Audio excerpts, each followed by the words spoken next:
Most welcome to all of you for this our first session, this our first day of our this today's course. Now we will start this heritage studies course, especially for this documentation, conservation, and documentation. So I most welcome to Sindhu Jagannath ji also. Are you there, Sindhu Jagannath ji? Are you there? Hello sir, yeah yes yes, okay, I am very मैं much. आप सभी का स्वागत यहाँ पर करता हूँ और आज का ये हमारा पहला दिन है। मैं सभी से रिक्वेस्ट करता हूँ कि कृपया हम सभी आज जैसे समय पर उपस्थित है वैसे ही रोज समय पर उपस्थित रहे। जो लोग लेट से आते हैं उनके लिए भी ये रिक्वेस्ट है हमारा। तो लास्ट में एक बार फिर से हमें उनके लिए बताना पड़ेगा है। First of all I want to introduce Sindhu Jagannath ji. Sindhu Jagannath ji is an independent architectural consultant, academician, conservation enthusiast, and an entrepreneur. With professional experience of over 18 years and teaching experience of 13 years, she is currently working as associate professor in Dayananda Sagar College of Architecture, Bangalore. Apart from running her startup company and architecture studio, she has co-authored several research papers and has presented, published in referred journals and conferences, both national and international. Her unwavering belief in eco-friendly design, constructions, and sustainable lifestyle practices sculpted her niche architectural practice with eco-reduce, reuse, and recycle mantras. Her passion for entrepreneurship geared her debut into entrepreneurial world with her startup company, a social enterprise called Prathama Srishti in the year 2017, which tries to review tangible heritage handicraft products of India. Her interest in historical studies and conservation has resulted in many national papers which are published and presented. So I most welcome to Sindhuji, and now I request to start this today's session. Thank you. Thanks a lot. Namaskar. Thank you, sir. This is really a pleasure to be here in this forum. I would like to extend my thanks to Deccan Archaeological and Cultural Research Institute, Hyderabad, and Heritage Foundation, Jalgaon, Maharashtra. And in particular, heading many initiatives and has been instrumental in protecting cultural heritage artifacts. And his work in museum is extensive, and he's been an immense source of inspiration for me. So I really thank you for this opportunity, sir. And without wasting much time, let's just get going. I would like to share my presentation in a moment.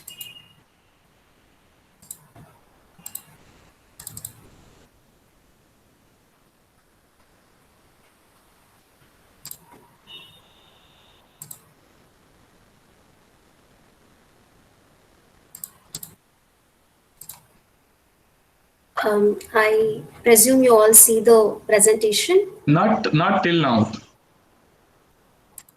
It will require half a minute. Yeah. Yes. Okay. Now it's okay. Yeah. Do you see it? Now it's present. Yeah. Okay. Well, okay. His particular course is crafted for those who are really keen on protecting heritage Sindhuji, and conservation. Sindhuji, your voice is too much Precisely. breaking. Your voice Sir? is too much breaking. Okay. Can you hear me now, sir? Yes, you are Is it audible now. audible now? Yeah. Okay. So this is essentially the introduction. In the cover page, what you see is a painting done by my daughter for this particular connecting the rivers and thereby connecting the cultural across an entire India. This is also a dream project currently, which a lot of people are hoping that would come up soon. In today's session, we will, apart from answering fundamental questions, we will also what is our heritage and why we need to protect this heritage, or what is the importance of it in our lives today. We will also understand two important aspects, values and significance. The course objective is to understand the importance of heritage in India, where we answer a couple of questions like why, where, and how, and what are the decisions and criteria required to be understood to do so. If you have to protect these structures, how old it should be, and certain other questions, apart from understanding the values and significance in the first session. Following which, the other objectives are divided into various days to understand conservation history in India, how it had been since the past, and fundamentals of conservation, like few aspects of conservation and preservation, which are very handy for us if we have to really look at conservation. And a couple of information about World Heritage Sites. Few processes discussed here rather than what you get on the Google. So it is more process oriented discussion in this session. It is also to understand heritage democracy. What are the opportunities and how a community become a sole, important factor here in preserving the national or international heritage. And also to understand the importance of documentation. Documentation is the fundamental process of any activity. So before you preserve or protect something, this is something which is very, very essential to do, and we will have some basic understanding of this. And conservation, how is it today, and what is the way forward, how we could take this understanding forward. So these are some of the objective of the course that we will understand over these sessions. And coming to session structures, we will start with a distinctive objective of the session itself. And today, of course, it will be an introduction. In the following sessions, we will have a brief recap from the previous sessions, that what we learned, and also probably sharing few assignments and submissions. This is not really a must for all of you, but if you do this, this is going to be very helpful. So very hands-on and simple assignments at the end of every session is given. And the topic of the session is discussed in elaborate with conclusion, following which we would have the assignment discussion, and post that we will have question answer session. So today, to start with, let's look at the fundamental questions like what is heritage in the first place. Um, if in general terms, heritage is inheritance or a birthright or endowment or a legacy, or a tradition that has been passed from the ancestors to an individual or a community. They get it from the past, and it is presumed that more often than not that it is passed on to the next generations as well. So in the general sense, it is something that you have got inherited as a tradition or as a practice. However, in this session, we will try to understand heritage as a more adjective term, as in relating to the product or a place or a building that kind of evokes a nostalgic, sense of tradition and history that needs to be protected. So broadly, this heritage is divided into tangible and intangible. So what you see on the screen is Puja Mantap. This it's a family possession, and I inherited this from my grandfather. I'm the first granddaughter, and therefore it's come to me. And he, I believe, has got from his father. And I really don't know the history, how far it goes back, but as far as I remember, this was traditionally used to do, saligrama, puja in our house, family house. So this was always kept in puja room, but at my place, I have not kept it in puja room because my mother-in-law already had one. I didn't want to displace that, so I'm keeping this in my office. Now, what you see as the mandap itself is a tangible heritage. It is heritage because it evokes nostalgic sense of tradition, and the history that it has, family tradition, family history, that it belongs to generations of our family. And the intangible aspect is the utility aspect itself and the ritual of doing puja that has again come from the tradition. So what you see on the right side is yet another example, but this is Kaniyur Mat in Udupi, and this is a community matha. So it belongs to a community, and this is a heritage of that particular community. So this is the tangible heritage of them, which will be, given to the generation coming ahead.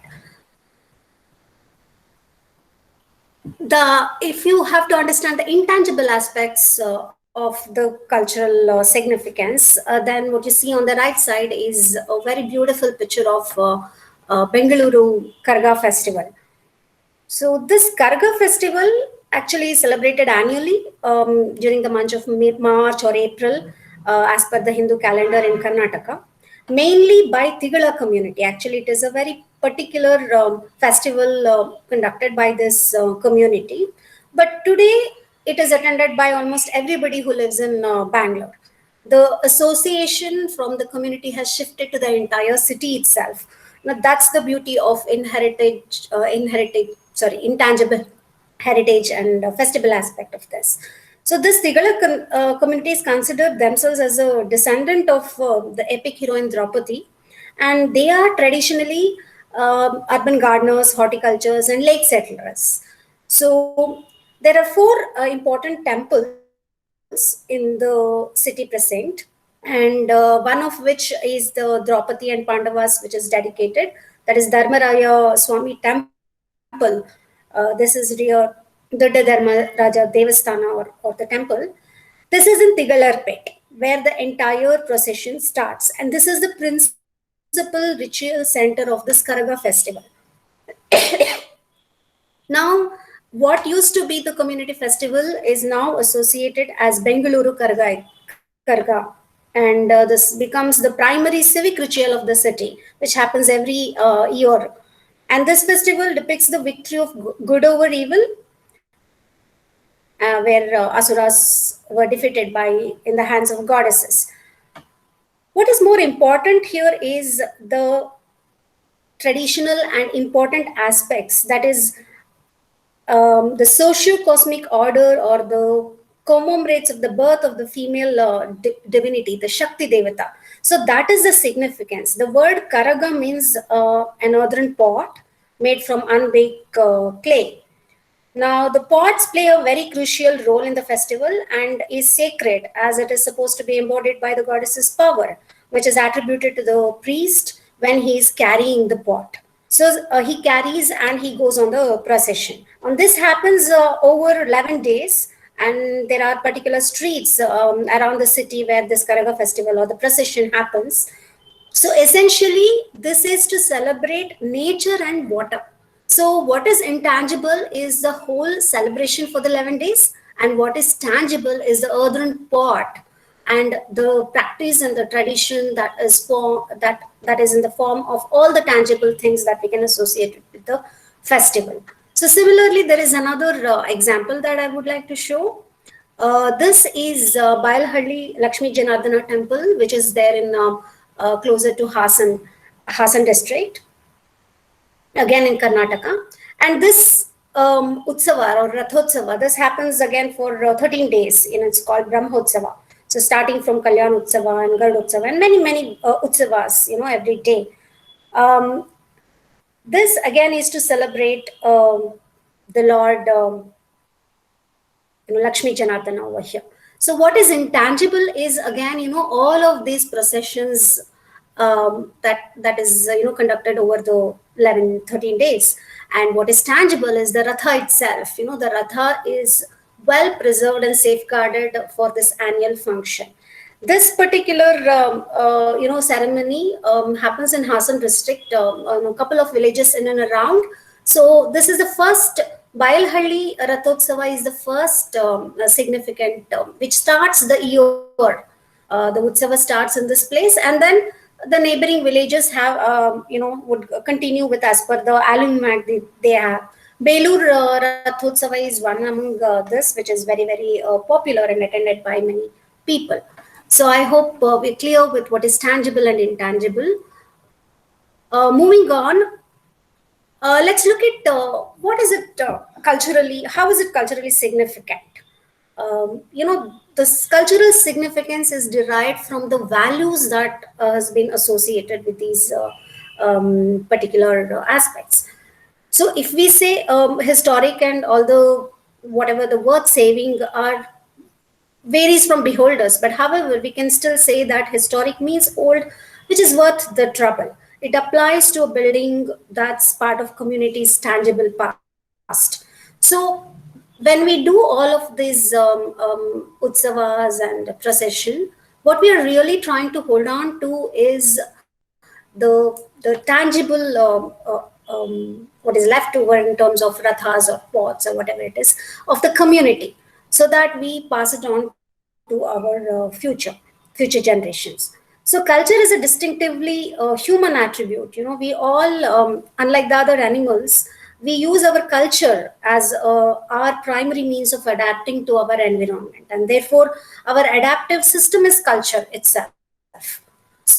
So it is very important for us to understand the value of the culture. So heritage buildings are reminders of communities or a cities or a person's cultural past, and is a tangible manifestation.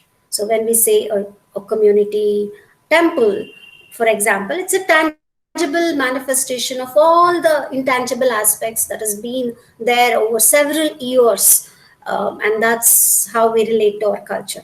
So culture heritage broadly can be looked at as products, provinces, we call it as, or buildings or sites, heritage sites, archaeological sites. They're all heritage thing, which have intrinsic values. So let's try to understand a little bit on values, and therefore understand the significance of it.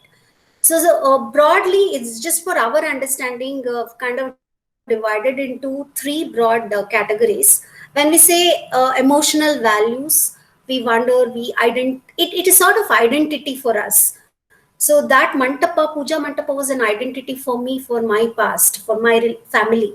So, and when I do the puja and pass it on to the next generation, that's how you continue the whole thing. It carries a lot of emotional values and a lot of intangible aspects. So when we say emotion, it's to do with intangible aspects.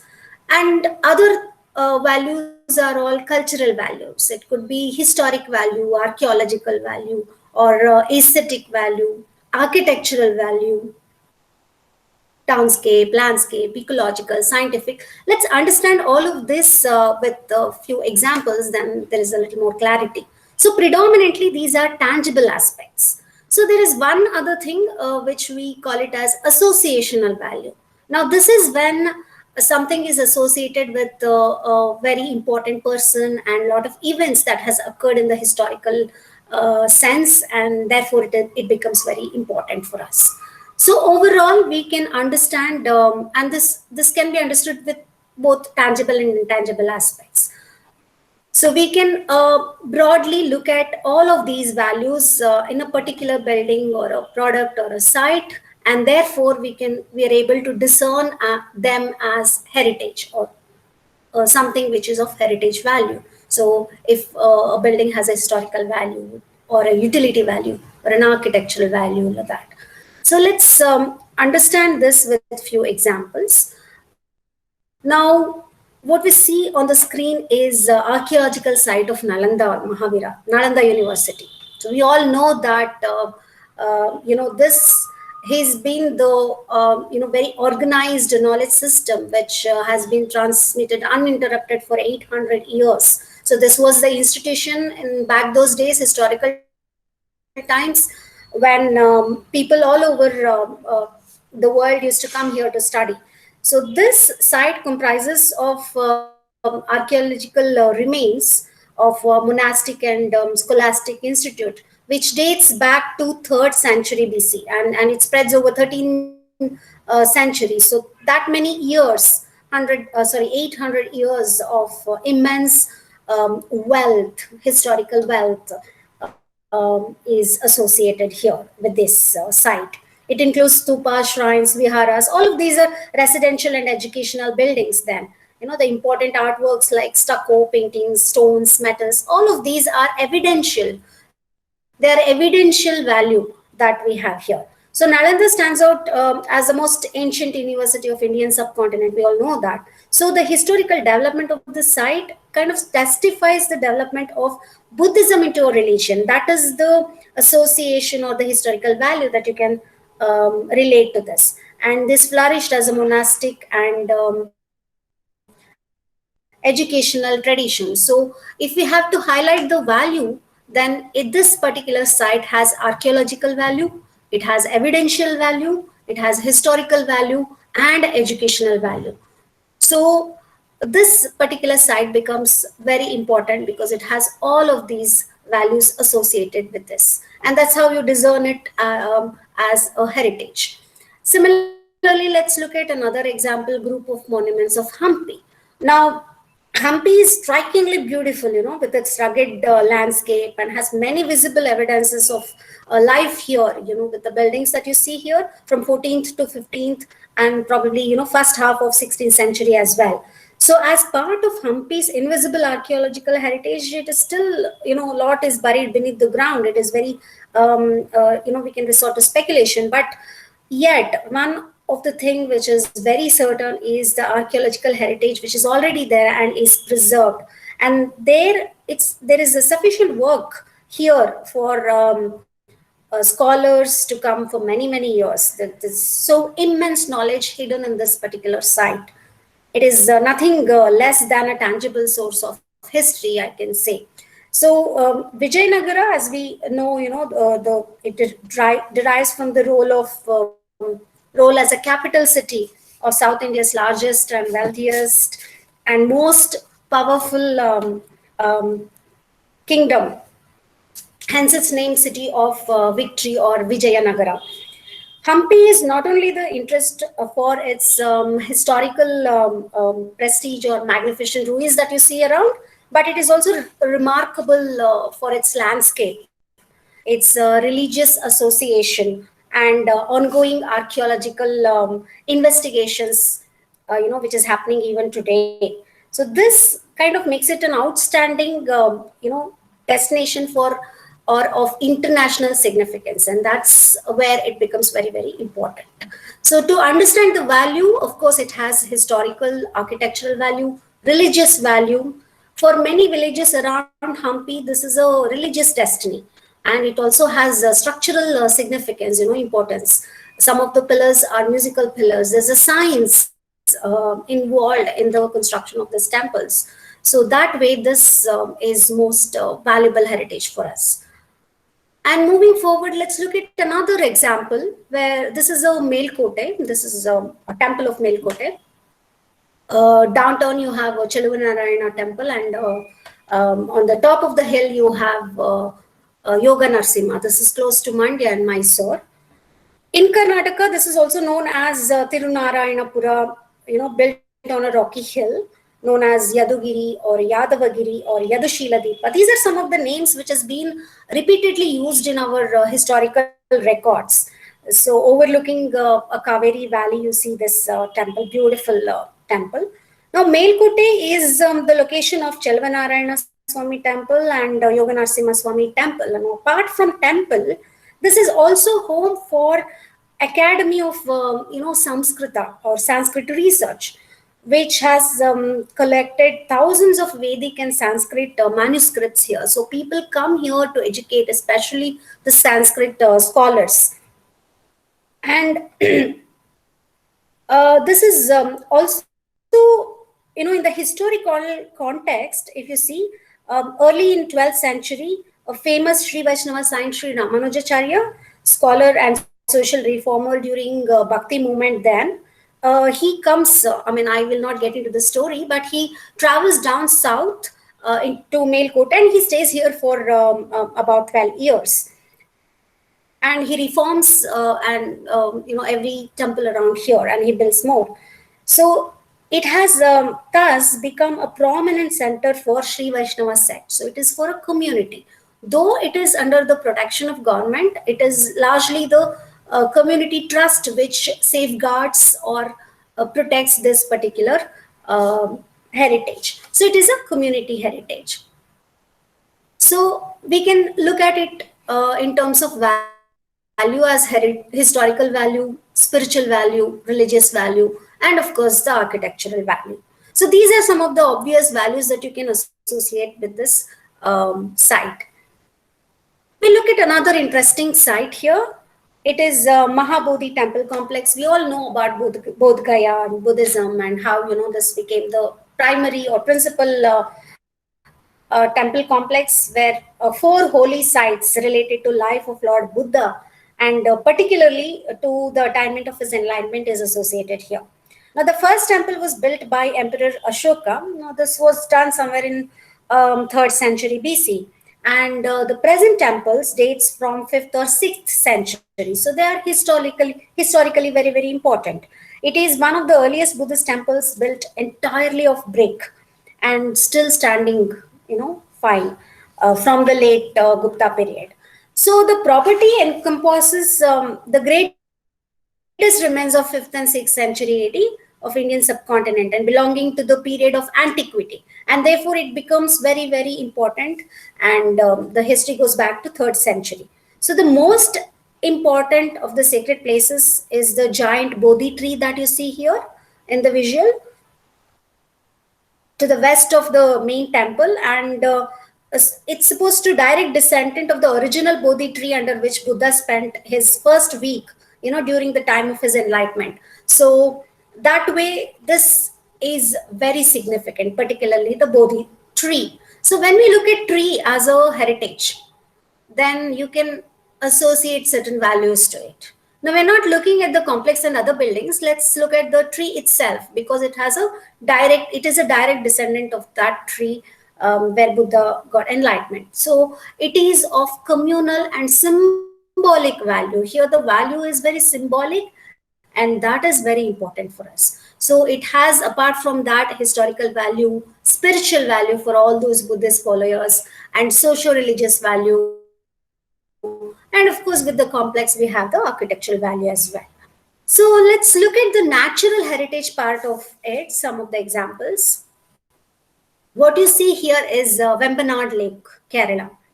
Now, this Vembanad is the second largest wetland system, which covers more than 2,000 square kilometers, and which is after, of course, Sundarbans in the West Bengal. Now, the most popular location on these shores are 2 things. That is Kumarakom Tourist Village, which is situated on the east coast of the lake, and Kumarakom Bird Sanctuary, which is located on the northern fringes of the Kumarakom village. So these 2 are the significant spots in this entire spread. The Vembanad wetland system, this was actually included in the list of wetlands of international importance as defined by Ramsar Convention for the conservation and sustainable utilization of the wetlands in 2002. Now, Vembanad wetland system has formed an intricate network of estuaries, lagoons, many canals, which all of which spans over more than 100 and more than or close to 200 kilometers north-south and about 30 kilometers east-west in the direction, I can say. So almost all villages in these areas can be assessed or accessed via water transport. So that's the importance of this particular wetland, a water connected area. Coming back to its values, we look at it more with respect to ecological value. Of course, it has aesthetic, landscape, economic value because the tourism which is thriving here, and cultural value, and of course the recreational value. But most important is the ecological. Now, how do we say that? Because it is home for more than 20,000 waterfalls, and since this is the third largest with such species and population in India. Now, it is also ideal across the world and major livelihood activities for many people living on these shores, including agriculture, fishing, tourism, inland navigation, coir, lime, shell collection, all of this. But unfortunately, in the recent times, the uncontrolled mining of shells, particularly from the lake beds, it is also posing a threat to the entire ecosystem itself. The sewage effluents,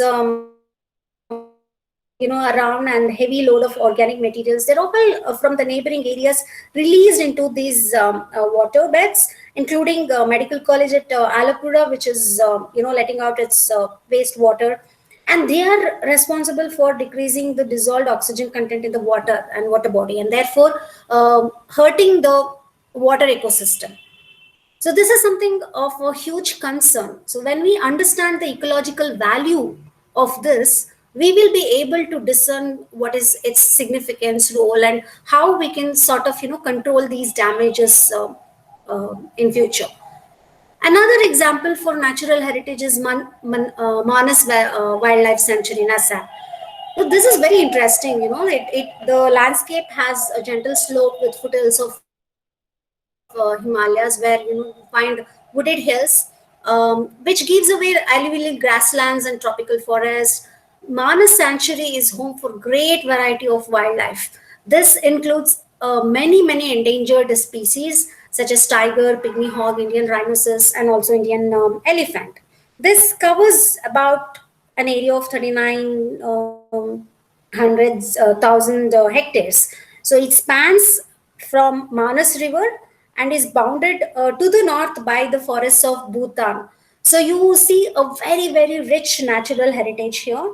It is exceptional importance is within the Indian subcontinents, and the protected areas as most significant because they are the only remaining natural areas in the entire region, which is sizable with the population of the threatened species that we are trying to conserve, and that they are trying to survive. So dynamic ecosystem process, which forms these semi-evergreen forests and mixed moist and dry deciduous forests with alluvial grasslands, all of this form this very important. And again, it is the ecological value which dictates this particular natural heritage. It has wildlife sanctuary, habitat for 22 of India's most threatened species, they say, of the mammals. In total, there are about 60 mammals. So 22 is already here. So that's the significance. About 42 reptile species and 7 amphibians and 500 species of birds. So a rich flora and fauna. That's the significant, and they are globally threatened.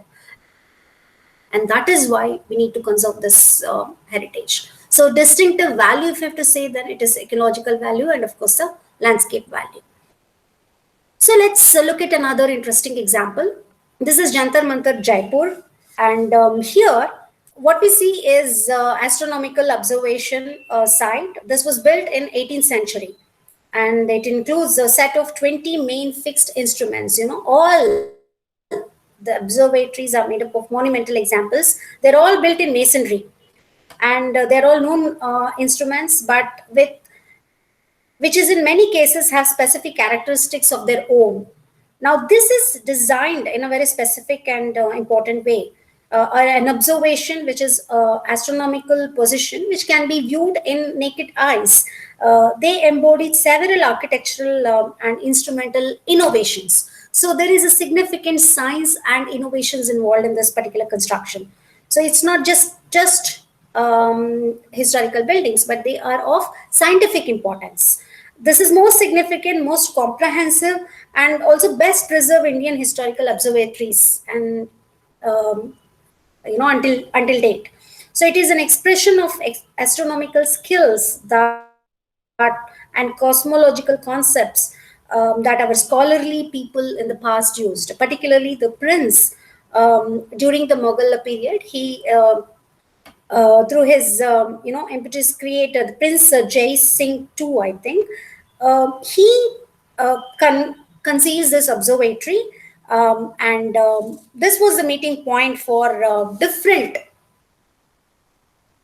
scientific cultures, and that gave rise to widespread of social practices linked to cosmology during 18th century. So that's why this becomes historically significant and scientifically significant for us. So it provides an outstanding testimony for ultimate culmination of science and technology, both the concepts of great observatory which was devised in the medieval world, and therefore this is a very important heritage site.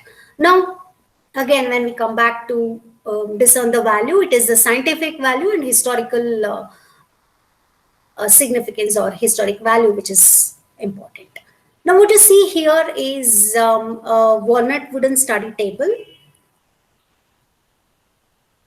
This table again, comes to me from the other grandfather, and this was yeah, this furniture was made sometime in British time, I think, before independence, and he used to write. He used this table. My grandfather used this table to write a lot of letters to even British administrators. So it has its own events and association and importance, which is very, very personal. And for me, as a family procession, this becomes very significant. So the values here is provenances, that something which you get from your family. Provenances includes all the family memorial. It can be a photograph, a furniture like this, or even an item which is cherished as a part of a family's history. It could be a watch. It could be anything that comes to you from your ancestors in the family as a legacy. So that is something which, and this is a personal association. Value here is personal and provenance.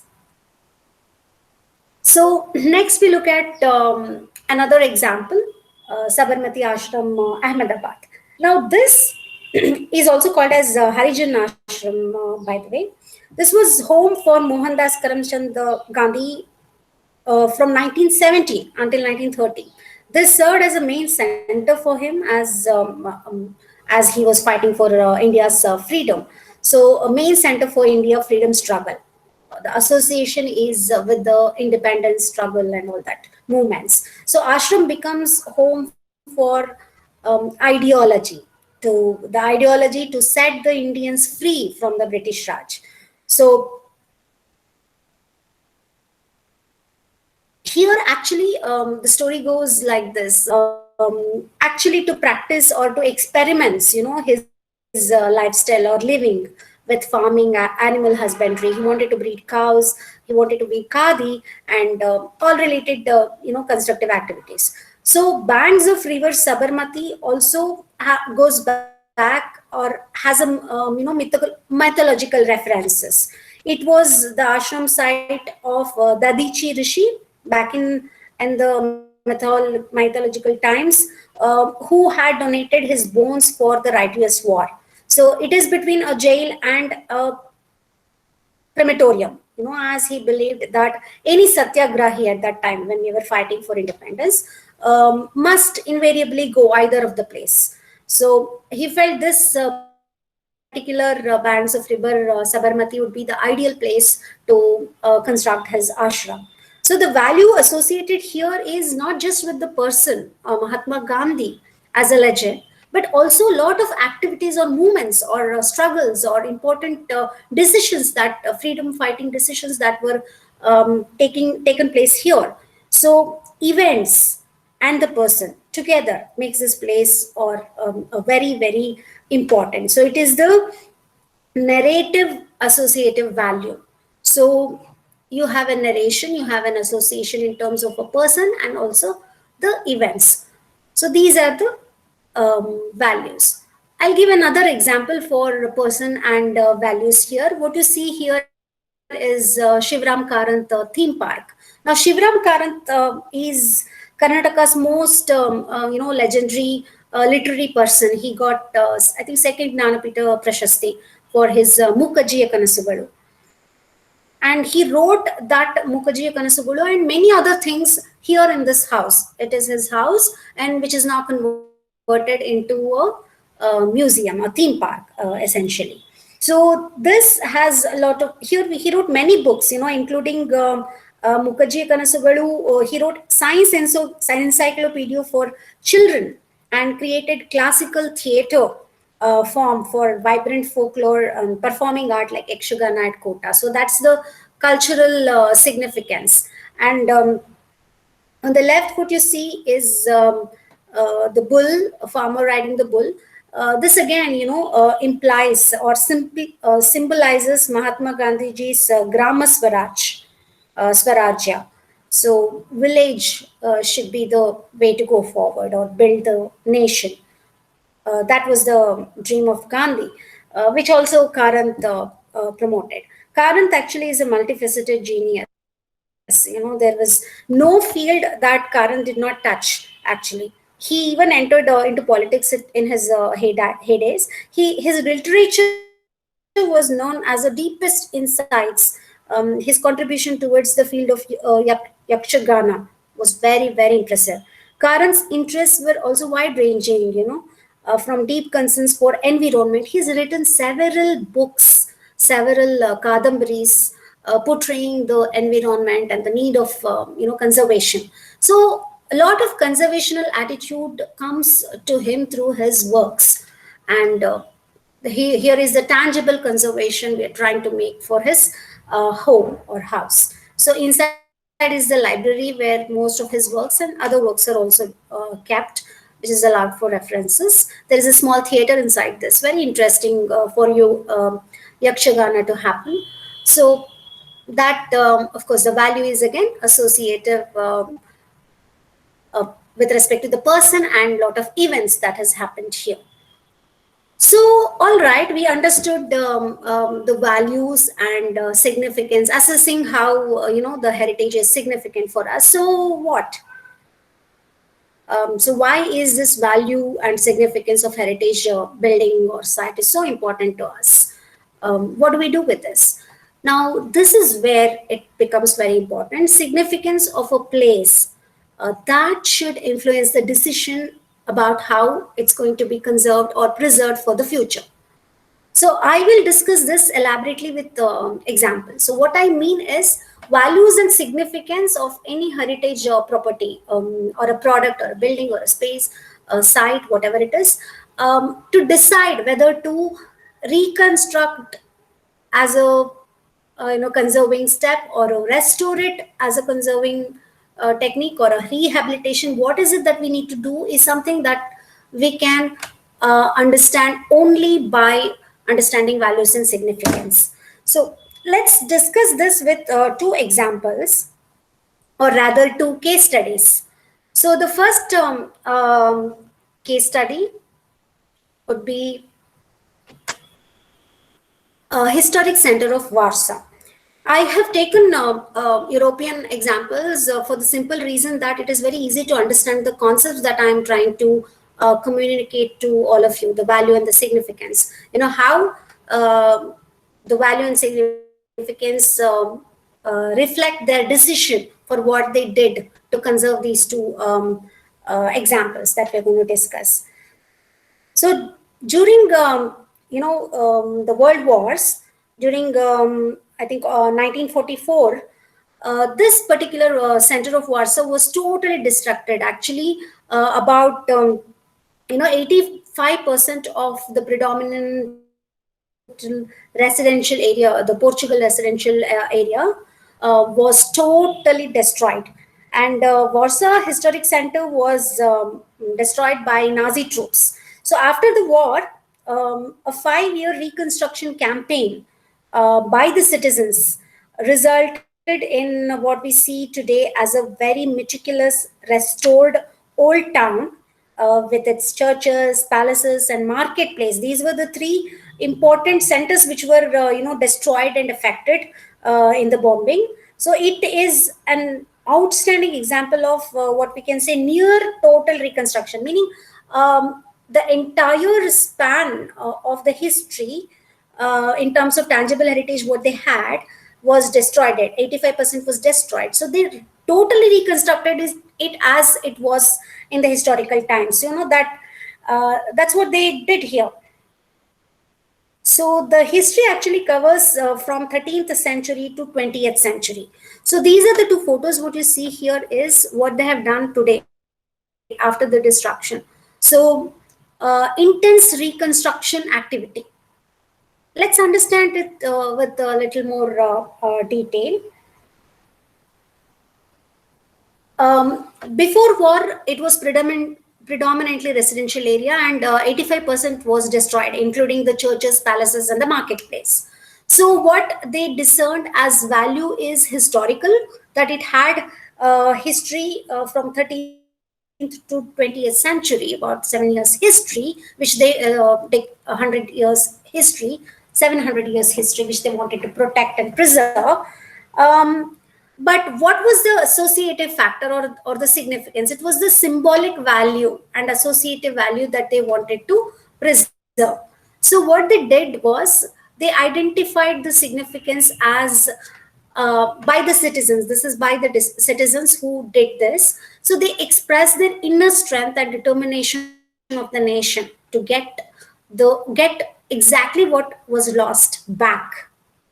See, as an alternative, what they could have done is, they could have just cleared up the entire land, and probably built new things. More planned city could have been developed, but what they did was very different.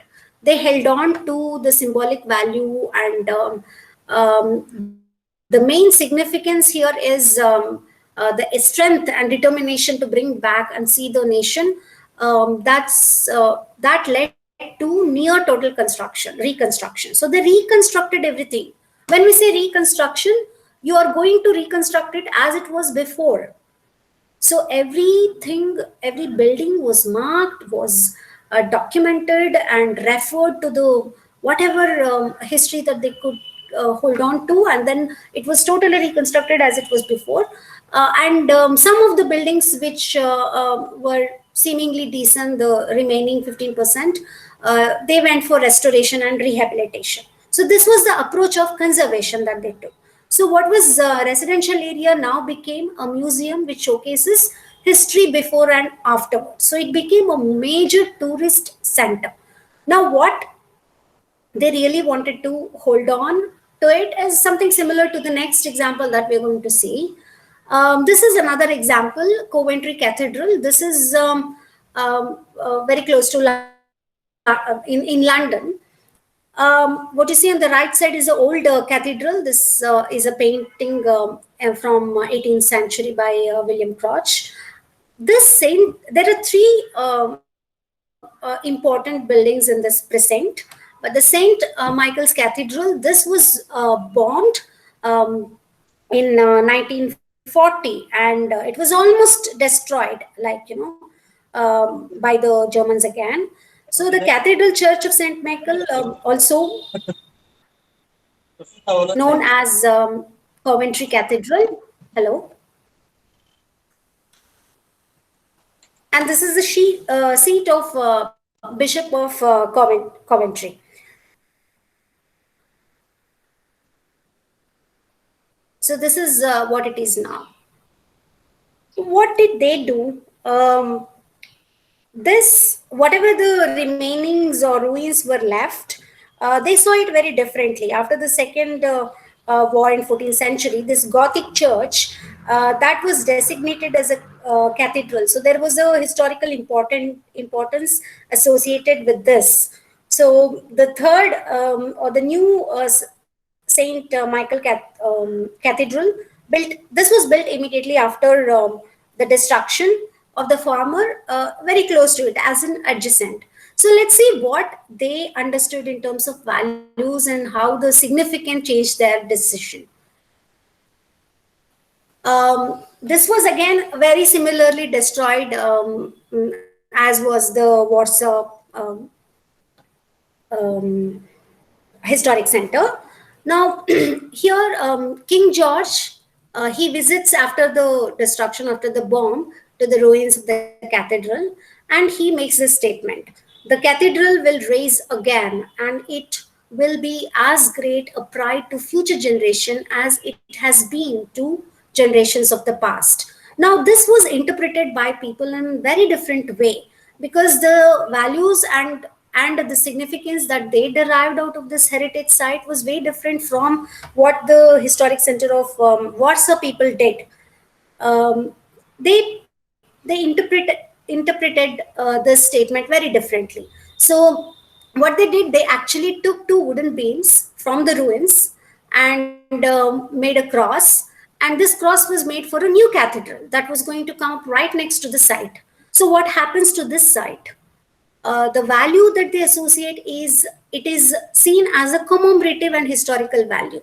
So they want to celebrate or commemorate this ruins, or whatever the destructed cathedral, and wanted to preserve in the way it was. And um to transfer the pride for the future generation, they wanted to build a new cathedral. So ruins of the old cathedral are preserved as a memorial and a sacred space for the city. So if you and this new cathedral actually, was added with artists all over world. They came and created different style itself, new cathedral. This was not designed by one person. So this became an inspiration of fine arts people of the post-war era. So what you see is pre-war building and post-war building. The pre-war building, which is in ruins, is of Gothic style, and the current is a contemporary cathedral. So both are standing in the same platform, and if you really have to understand the value, it is symbolic. Now, dramatic contrast of the ruins is seen with the new construction or new cathedral. A moving reminder of folly in the waste of war. What they wanted to be remembered as the past was the ruins. They did not want to cover it up or reconstruct it. They could have done many things to this temple actually, but they held on to it as it was, just to remind them of the wars. So something that is bad has happened, and the new cathedral represents the quest for peace and reconciliation. So this is something that is way forward for the future generation. So this becomes a major tourist attraction at the end of the day. So this is these are the two views of interiors, what it was before and what it is now. So this particular cathedral is listed as grade 1 building, and it is protected. So let's compare both of it and then really understand how value and significance becomes very, very crucial for us to decide what to do with a heritage site.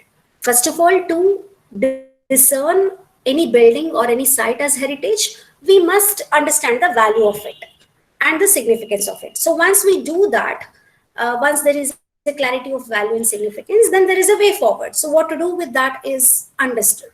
Now, with these two examples, let's have a quick look. Now, with the Historic Center of Warsaw, it was symbolic and associative. And the significance is the expression of the nation, the determination and the inner strength of the citizens.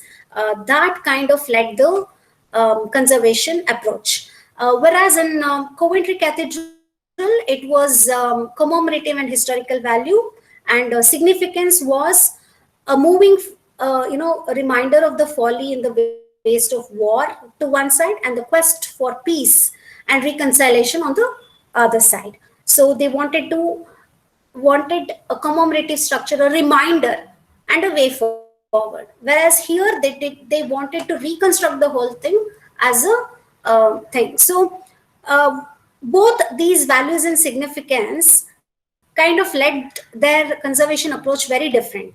In the first case, they converted, a total reconstruction happened, and they converted into a museum which showcases the history before and after war.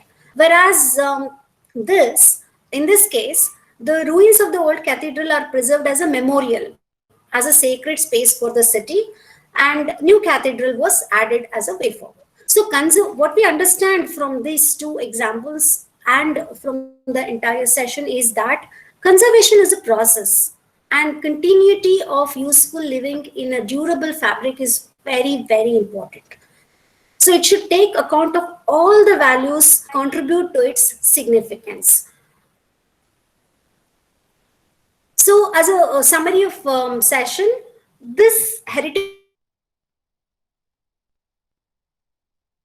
reminders of our cultural past, but they provide a tangible link for the past culture. So people may value places for very different reasons. Some of you may value it for utility and personal association, but for many, you can also look at sites which have distinctive architectural or landscape value that needs to be conserved or preserved. Or you could look at something which has story to tell, which which articulates the past through its association of stories, and therefore that becomes very important and valuable. And for some, it could be the connection with the notable people or events, or landform or flora and fauna, which is of natural landscape importance. Then it could be a merely beautiful and inspiring structure from the past that you tend to keep it for its beauty and inspiration that it commands, and the role of focus of a community. Something that is specific to a community and a heritage of a community, and therefore they protect that. So for historic or scientific interests or special interests, so all of these values are valid. Any of these values, if you recognize in a building or a place, or in a natural place, then it is worth saving, it is worth conserving and protecting and preserving.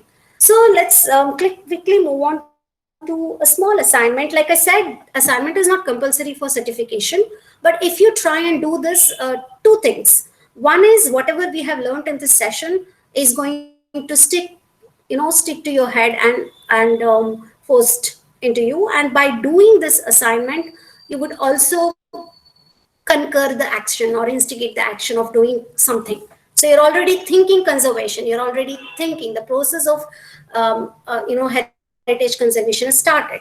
So values, when we say, it is the qualities or characteristics of things that you need to recognize, like in attributes, quality or quantitative factor, variables that provide a means of measure, so desired outcome to be fulfilled, achieved. So statement of significance refers to all the values and meanings that items and collections is for the people, for an individual or for people or for any community. So the assignment would be, all of you should or hopefully should identify a product. Like I showed some examples, the table that I had from my father and the mandap, so they are all family legacy. So tangible items that is of heritage importance for me as a personal association. So it could be like that, provincial products, or it could be a building in your neighborhood that you think there is certain value attached to it, and you're able to discern the significance. Then you can say it as a heritage. So list out values that you attribute to assess the heritage significance. So explain why and how this item or building that you have mentioned is important and what it means. A simple task, you can identify anything in your neighborhood itself, or at your home itself, and say and try to discern the values like we did in the session, various values. It can have any of these values. So you list it and try to write the significance of it and why it becomes a heritage and why it has to be conserved. So that, I think, is the end of my presentation. Thanks a lot. Really, it's a amazing lecture and this presentation. Now I request to all the participants, if you have any question, then please ask now. अगर कुछ सवाल है तो कृपया अभी जरूर पूछे. या Namaste Mahodaya. Myself Divya from Bangalore. I have a question to Miss Sindhu. Namaste Bhagini Sindhu. Namaste. Namaste. Relating to the case studies you said about the Varsa, I was also thinking in our own Bharat we have our there is a temple in the backwaters of KRS Dam which was reconstructed totally, right? Venugopala Swami temple, and also restoration and reconstructed, and also our own Mysore Palace, and the ongoing Sri Ram Janmabhumi's Ayodhya temple. Can also all these be taken as examples of the topic that you covered for today's session? I mean, it also has all these values that's covered, right? Am I right, or is it different? Yes, certainly. Ayodhya, for say, the site becomes the heritage site itself, Ram Janmabhoomi. the temple that we are going to build in couple, I think 3 years, we should be having the temple complex coming up. So that will be the heritage for the future. But the Ram Janma Bhoomi itself is a heritage for us now. And Venugopal Swami temple, it's already renovated and it has a long history to it. So it is certainly under what we just discussed today. All of these that has been mentioned by you are value and significant sites. It very much falls under the discussion. Dhanyawad Bhagini. Thank you. Is there any other questions? Yes, sir. May I ask a question? Yeah, please. Madam, when you say conservation and preservation of these things, is there any specific methodology followed by the institutions where they follow certain methods that every research scholar has to look up to and understand how it is conserved and preserved? Yes, certainly. So, in following session, I think probably third session, somewhere we will discuss certain approaches and methods of conservation in the third session. Very specific to the site, the decision of conservation and the method will be decided. So we go back to investigation and we do a thorough documentation of the site and understand what were the materials used and what was the technique of construction.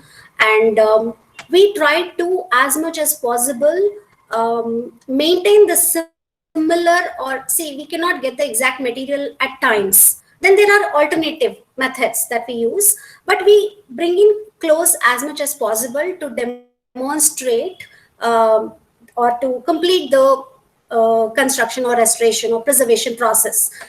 But again, we will discuss that in following session. There are also certain ethics that we need to follow as conservationists. So I will give you a brief insight on that also, so you're aware of how to go about if you're really, as an individual, want to protect or preserve something. We will discuss that in future session. Thank you, ma'am. Thank you. Any other questions? Hello, ma'am. Yeah. As we see any heritage site or any ancient building, so presently we have to use like new techniques and new material for its repair.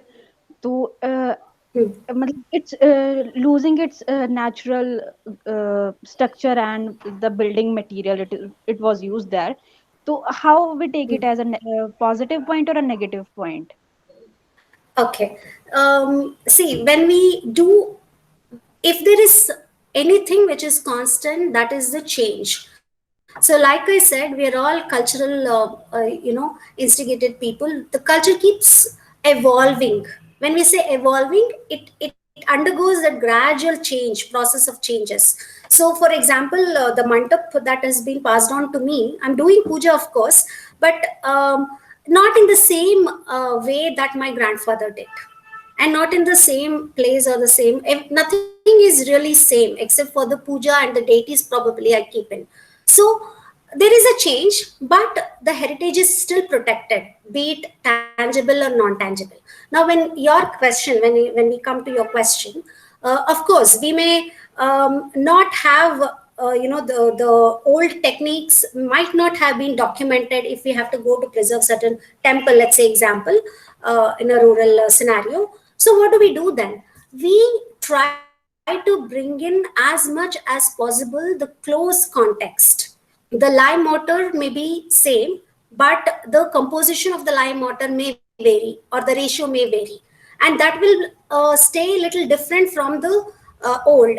And that is the major thing in the conservation, that that layer has to be seen, because every building is a process, and conservation is also a process. It is not just an outcome or a product. You don't see it as one finished end product. You see it as a process, because it is lived, it is undergone many changes, and that's what we need to conserve and appreciate.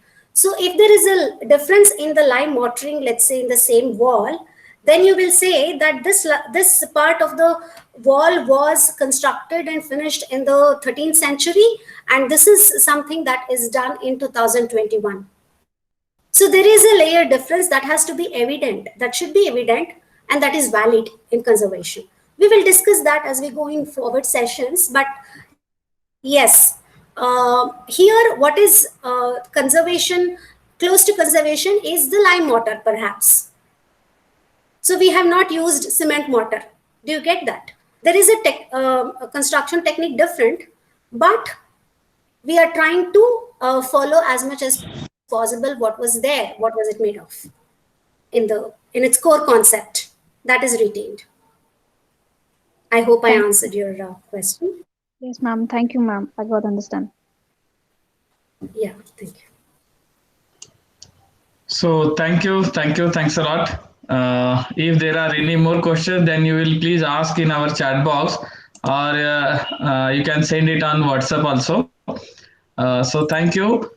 This our today's session time is over. So with your kind permission, Sindhu Jagannath ji, with your kind permission, today we stop here our today's session. So thanks a lot to all of you again, and please request to all of you that please present on time. समय पर उपस्थित रहिए सभी लोग, बस इतने ही request मैं करता हूं। और हमारा जो सेशन है उसके नोट्स आप जरूर लिखिए, क्योंकि जो भी असाइनमेंट्स है, जो भी ये होमवर्क है या जो लिखना है, जो नोट्स लिखना है, it's for our benefit purpose. तो ये जरूर कीजिए, इतनी ही रिक्वेस्ट करता हूं। और अभी हम यहाँ पर रुकते हैं। So thanks a lot again. Thank you, sir. Thank you all. Thanks a lot, ma'am. Thank you, ma'am. Thank you, sir.